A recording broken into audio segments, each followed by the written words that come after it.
ఓం నమో వెంకటేశాయ. శోభిత ధూళిపాళ మరియు నాగచైతన్య ఇద్దరికి సంబంధించినటువంటి నిశ్చితార్థ మహోత్సవం అంటే ఎంగేజ్మెంట్ అనేటువంటిది నాగార్జున గారు అఫీషియల్గా ఈరోజు 8/8/2024 తేదీ నాడు ఉదయం 9:42 జరిగింది అని ప్రకటన చేసినారు. సో వారిద్దరి వైవాహిక జీవితానికి సంబంధించి ఎలా ఉండబోతా ఉంది అని చెప్పే ముందు ఒక వీడియో ప్లే చేస్తాను. ఆ వీడియో చూడండి. ఓం నమో వెంకటేశాయ. ప్రస్తుతం తెలుగు చిత్ర పరిశ్రమలో హాట్ టాపిక్ అంటే నాగ చైతన్య సమంత వివాహానికి సంబంధించినంతవరకు విపరీతమైనటువంటి ప్రచారాలు ఉన్నాయి. ముఖ్యంగా నేను ఈ సంవత్సరం మే 28వ తేదీ చెప్పినట్లుగా నాగ చైతన్య సమంత జాతకాల్లో ఉన్నటువంటి దోషాల రీత్యా అంటే నాగ చైతన్య జాతకాన్ని విశ్లేషించినట్లయితే ఆశ్లేష నక్షత్రము, అలాగే జాతకంలో రవి శని కాంబినేషన్తో పాటు కాలసర్ప దోషం ఉంది. రవి అంటే తండ్రి స్థానం, అంటే తండ్రి స్థానం మంచిగా లేదు నాగ చైతన్య జాతకంలో. అంటే తన యొక్క తండ్రి స్థానం అంటే తన తండ్రి స్థానం కావచ్చు, లేదా తను తండ్రి స్థానం అవ్వడం అవ్వచ్చు. అంటే తన పిల్లలకు తనకు లేదా తన తండ్రికి తనకు ఉండే వ్యవహారాల్లో లోటుపాట్లు ఉండేటువంటి అవకాశం ఉంటుంది. అలాగే వివాహం తదుపరి నాగచైతన్య జాతకంలో తండ్రి అయ్యేటువంటి అవకాశాలు చాలా తక్కువ. నేను మాట్లాడేది సహజ సిద్ధంగా తండ్రి అవ్వడం గురించి మాట్లాడుతూ ఉన్నా. ఈ మధ్యకాలంలో ఐవీఆర్లో టెస్ట్ ట్యూబ్ బేబీలు లాంటివి వస్తున్నాయి కాబట్టి మరి ఏమిటండి గురువుగారు తండ్రి కాలేడన్నారు, సంతానం లేదన్నారు, మరి సంతానం అయ్యింది అంటే నేను సహజ సిద్ధంగా మాట్లాడుతున్నా. టెస్ట్ ట్యూబ్ బేబీలు ఐవీఆర్లో అయితే జాతకాల్లో చెప్పలేము, కానీ నేను మాట్లాడేది సహజ సిద్ధంగా తండ్రి అయ్యేటువంటి జాతకం అయితే కాదు. ఎందుకంటే జాతకంలో శని రవి కాంబినేషను, అలాగే కాలసర్ప దోషం ఉంది. ఇక మనకు సమంత జాతకాన్ని కనుక విశ్లేషించినట్లయితే భరణి నక్షత్రము, అమావాస్య రోజు జన్మించినటువంటి అమ్మాయి నాగచైతన్యం చేసుకోవడం వల్ల నాగచైతన్యకే బాగా కలిసి వచ్చేటువంటి అవకాశంగా మారబోతూ ఉంది. కానీ అమ్మాయి జాతకంలో కూడా కుజదోషం కనిపిస్తూ ఉంది, కాలసర్ప దోషం కనిపిస్తుంది, అలాగే సమంతకు కుజదోషం ఉంది. ఈ కారణం చేత వీళ్ళిద్దరు వివాహం తదుపరి గొడవలు రావడము, విడిపోవడము, వీళ్ళ మధ్యన గ్యాప్ రావడము, అలాగే కొన్ని సందర్భాల్లో ఇంకా కుటుంబ సమస్యలు తలెత్తేటువంటి అవకాశాలు ఖచ్చితంగా 100% కనిపిస్తూ ఉన్నాయి. వీడియో చూసినారు కదా. సో ఇప్పుడు మనము విశ్లేషిద్దాం. ఇవాళ ఫస్ట్ ముహూర్తం తీసుకుందాం, జాతకాలు పక్కన పెడదాం.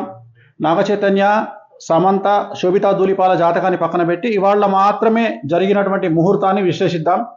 ఇది బేసిక్ గల్లీలో ఉండే జ్యోతిష్యుడైనా చెప్పగలుగుతాడు. సో దీనికి వేణుస్వామి లాంటి జ్యోతిష్కుడు అవసరం లేదు. ఎవరైనా బేసిక్ హిందూ మతం తెలిసి శాస్త్రం తెలిసిన వాళ్ళు చెప్తారు. ఈ రోజు జరిగినటువంటి ముహూర్తము ఉత్తరా నక్షత్రంలో జరిగినటువంటి ముహూర్తము. ఈ రోజు ఉత్తరా నక్షత్రం ఉంది. ఇవాళ పొద్దున 9:42 సో ఈ రోజు జరిగినటువంటి ముహూర్తం ఉత్తరా నక్షత్రము. అలాగే లగ్నం వచ్చి ఇవాళ కన్యా లగ్నం అయింది. మన ముహూర్తం కనుక తీసుకున్నట్లయితే ఇది ముహూర్తం. సో ఇది కన్యా లగ్నం అయింది. సో మేషం, వృషభం, మిథునం, కర్కాటకం, సింహం, కన్యా లగ్నం అయింది. జనరల్గా వైవాహిక జీవితానికి సంబంధించి ఎంగేజ్మెంట్ అయినా సరే, వివాహమైనా సరే 7th హౌస్ కళత్ర స్థానం అనేటువంటిది ఖాళీగా ఉండవలెను. ఇక్కడ ఎవరున్నారండి? రాహు ఉన్నాడు. ఇక్కడ 7వ స్థానంలో రాహు ఉన్నారు. కళత్ర స్థానము అంటారు దీన్ని. కళత్ర స్థానము అంటే వైవాహిక జీవితంలో భార్యాభర్తలు విడిపోవడము, గొడవలు జరగడము, సంతానం లేకపోవడము, యాక్సిడెంట్ జరగడము, ఇలాంటి అన్నీ కూడా ఈ కళత్ర స్థానం వల్ల ఏర్పడతాయి. మరి లగ్నంలో చంద్రుడు, కేతువు, అలాగే 12వ స్థానంలో ముహూర్తం పెట్టినటువంటి 12వ స్థానంలో శుక్రుడు మరియు బుధుడు. సో ఒక్కసారి ఆలోచన చేయండి. అన్నిటికంటే ముఖ్యం శని దృష్టి 12వ స్థానమైనటువంటి బుధుడు శుక్రుడి మీద ఉంది ఇవాళ పెట్టినటువంటి ముహూర్తము. అలాగే లగ్నంలో చంద్రుడు, కేతువు, అలాగే 7వ స్థానంలో రాహువు, కళత్ర స్థానంలో రాహువు. ఇది చిన్న పిల్లవాడినైనా శాస్త్రం తెలిసిన వాడిని అడిగితే ఈ ముహూర్తము నిషేధము అని చెప్తారు. మరి ఎందుకండి వీళ్ళు చేసుకున్నారు ముహూర్తము అంటే, ఈ రోజు నాగార్జున గారు పెట్టినటువంటి ముహూర్తాన్ని బట్టి 888 అనేటువంటి ముహూర్తాన్ని వాళ్ళు నిర్వహించుకోవడం జరిగింది. 888 అంటే వీళ్ళు చేసింది ఏంటంటే ఇవాళ 8వ తారీఖు 8వ నెల 2024 టోటల్ 8 అంటే మొత్తం 8 వచ్చింది. దీన్ని 888 అంటారు. ఇది సంఖ్యాశాస్త్ర పరంగా వాళ్ళు యాక్సెప్ట్ చేసినారు. సో మనం ఏం తప్పు పట్టట్లేదు వాళ్ళని, వాళ్ళ ఇష్టం. ఈ ముహూర్తం అయితే నిషేధము. ఈ ముహూర్తము ఇవాళ నిశ్చితార్థానికి పనికిరానటువంటి ముహూర్తంలో వీళ్ళు చేసుకోవడం జరిగింది. నేను గతంలో మరి నాగచైతన్య సమంత జాతకాన్ని ఎందుకు విశ్లేషించి విడిపోతారని చెప్పినప్పుడు చాలామంది నన్ను బండబూతులు తిట్టినారు, విమర్శించినారు. ఇక మీదట ఈ వీడియో విమర్శించే వాళ్ళు కూడా ఒకసారి నేను పెట్టిన వీడియో చెక్ చేసుకోండి, సమంత నాగచైతన్యది. మరి వాళ్ళిద్దరి కాంబినేషన్ సమంతది మేషరాశి, నాగచైతన్య గారిది కర్కాటక రాశి. సమంత గారు అమావాస్య నాడు పుట్టడం జరిగింది. శోభిత ధూళిపాళది ధనుస్సు రాశి, ఆమె కూడా అమావాస్య నాడు పుట్టడం జరిగింది. ఇక శోభితా ధూళిపాళ నాగ చైతన్య ఇద్దరి కాంబినేషన్. సమంత ఆల్రెడీ మనం సమంత నాగ చైతన్య నేను క్లారిటీ ఇవ్వడం జరిగింది, విడిపోతారని చెప్పడం జరిగింది. పెళ్ళి జరిగినప్పుడు కాదండి, ఇలాగే ఎంగేజ్మెంట్ జరిగిన తర్వాతనే నేను చెప్పడం జరిగింది విడిపోతారని. ఎంగేజ్మెంట్ జరిగిన తర్వాత గుర్తుంచుకోండి, నేను పెళ్ళైన తర్వాత చెప్పలేదు, ఎంగేజ్మెంట్ కాగానే చెప్పాను వాళ్ళు విడిపోతారని. అలాగే ఇప్పుడు వీళ్ళ గురించి జాతకాన్ని విశ్లేషిస్తా ఉన్నా. దయచేసి ఎవరు కూడా నెగిటివ్గా అర్థం చేసుకోవద్దు, అందరూ కలిసి ఉండాలనేది నా కోరిక. కానీ కొన్నిసార్లు మనం మంచి కోసం చెప్పడానికి ప్రయత్నం చేస్తాం, ఎందుకు తెలిసి ఒక రాంగ్ స్టెప్ వేస్తారనే ఉద్దేశంతో చెప్పడం జరుగుతుంది. ఇక్కడ గుర్తుంచుకోవాల్సింది, శోభితా ధూళిపాలది ధనుస్సు రాశి, అలాగే నాగ చైతన్యది కర్కాటక రాశి.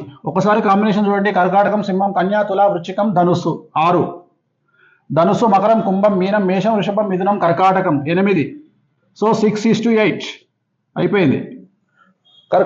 షష్టాష్టకాలు, ఇద్దరి జాతకంలో షష్టాష్టకాలు. అలాగే ఇద్దరి జాతకం, సమంత జాతకాన్ని అలాగే శోభితా ధూళిపాల జాతకాన్ని విశ్లేషిస్తే మీరు అబ్జర్వ్ చేశారో లేదో, ఇద్దరి జాతకాల్లో కూడా శని దృష్టి అనేటువంటిది కుజుడి మీద ఉంది. ఇక్కడ కూడా చూడండి, శోభితా జాతకంలో శని దృష్టి అనేటువంటిది కుజుడి మీదనే కాదు, శుక్రుడి మీద, గురువు మీద ఉంది.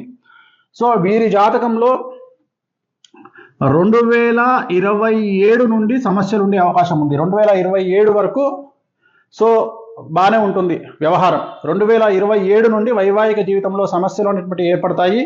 అలాగే వీరి సమస్యలకు ప్రధానమైనటువంటి కారణం ఒక స్త్రీ మూలకంగా ఉంటుంది. ఒక స్త్రీ మూలకంగా వీళ్ళ భార్యాభర్తల మధ్యన గొడవలు వచ్చేటువంటి అవకాశం ఉంది. సో వీళ్ళ జాతకంలో నా అల్టిమేట్ స్టేట్మెంట్ ఏంటంటే, శోభితా ధూళిపాళ మరియు నాగ చైతన్య జాతకంలో షష్టాష్టకాలైనాయి. మీరు కావాలంటే చూసుకోండి, షష్టాష్టకాలైనాయి. ఆ ఒకటే కాదు, పర్సనల్ జాతకాలు కలవకపోవడమే కాదు, ఇవాళ పెట్టినటువంటి ముహూర్తం కూడా మంచి ముహూర్తం కాదు. సో నేను అఖిల్ ఎంగేజ్మెంట్ క్యాన్సిల్ అవుతుందని చెప్పడానికి గల కారణము, అలాగే నాగ చైతన్య సమంత మ్యారేజ్ ఫెయిల్ అవుతుందని చెప్పడానికి కారణము, వీటన్నిటికీ కారణము వ్యక్తిగతమైనటువంటి జాతకాలు మరియు ముహూర్త బలం. అంతే తప్ప నాకు వ్యక్తిగతంగా ఎవరి మీద ద్వేషం అనేటువంటిది ఉండదు. దయచేసి ఈ విషయాన్ని అర్థం చేసుకోండి. నేను ఒక జ్యోతిష్కుడిగా మంచి కంటే కూడా చెడు చెప్తే జాగ్రత్త పడతారు అనే ఉద్దేశంతో చెప్తా ఉన్నా.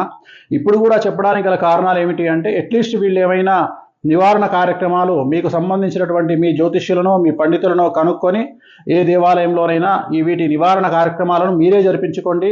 పెళ్లికి ముందు జరిపించుకోండి. 10 కాలాల పాటు పిల్లా పాపలతో హాయిగా ఉండండి. అలాగే నా జ్యోతిష్యం ఫెయిల్ కావాలని కోరుకుంటున్నా. వీళ్ళకి సంబంధించిన జ్యోతిష్యం నేను చెప్పింది ఫెయిల్ కావాలని కోరుకుంటున్నా. ఆ వెంకటేశ్వర స్వామి దయతో వీళ్ళు నేను చెప్పిన జాతకం ఫెయిల్ కావాలని మరీ కోరుకుంటున్నా. ఎందుకంటే నా సక్సెస్ కంటే కూడా వాళ్ళ సక్సెస్ ముఖ్యం. కానీ వాళ్ళ జాతకంలో ఖచ్చితంగా కళత్రం అనేటువంటిది కనిపిస్తూ ఉంది. కళత్రం అంటే విడిపోవడము.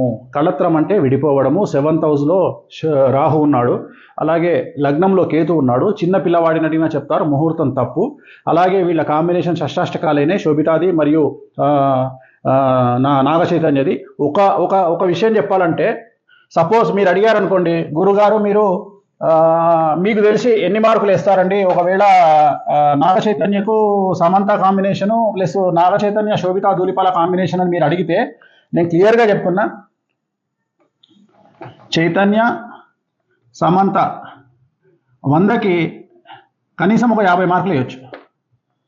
చైతన్య శోభిత 100కి 10 మార్కులు కూడా వేయలేను.